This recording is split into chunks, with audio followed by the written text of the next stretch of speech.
When you're bored or in pain, time goes by so slowly. Boring. When you're busy, happy, or in love, time moves fast. Oh, let the good times roll. People have been trying to measure time forever. Ancient Egyptians had shadow clocks, Romans had sundials, and in 6th century China, people used candle clocks that marked the passage of time by melting. If you come in my house, you're faced with a very large stand on which is a church clock dating from about 1750 with a 9-foot pendulum.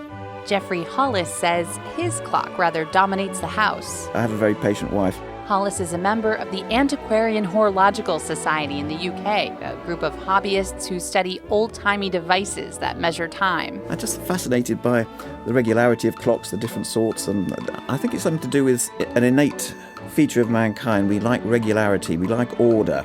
Nothing can beat the regularity of a clock. Hollis says early clocks didn't have dials. They were more like bells.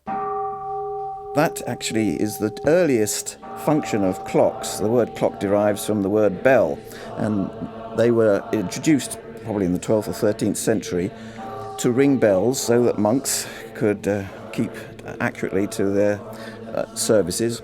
According to Hollis, it might go all the way back to Saint Benedict. In 530 AD, he introduced the idea of a regular cycle of prayer. Monks had to pray 7 times a day, and he set down the hours.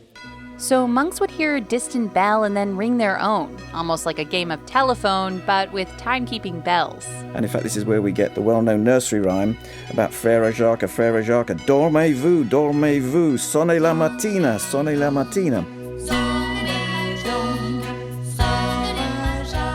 Because it was a terrible thing if the monk in charge of the calling his colleagues fell asleep. By the 13th and 14th centuries, clocks were status symbols. Just as today, cities all around the world have to have museums and art galleries to attract people, in those days they had to have complicated astronomical clocks. An astronomical clock has wheels representing the movement of the sun, moon, and planets, in addition to the time of day. Hollis says in battles, the victor would sometimes take the astronomical clock of the vanquished as a trophy. This was in 1382. Philip the Bold of Burgundy defeated the Flemish burghers at Rosbeck and punished them by taking away their clock. Another key development was the pendulum clock, invented by a Dutch scientist in the mid-17th century. The scientist was inspired by Galileo's fascination with pendulums. Galileo had discovered that the time it takes a pendulum to swing is approximately the same, no matter the size of the swing. The invention of the pendulum meant that ordinary people could now afford a decent timekeeper, and this radically changed people's approach to time. It meant that now people could really do things in common. These new timekeepers allowed people to work together more efficiently and came in handy as people moved into cities and started working by the hour. These days, everyone has access to time measurement.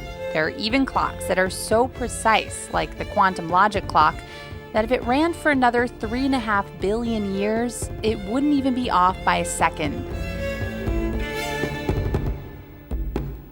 For Philosophy Talk, I'm Caitlin Esch.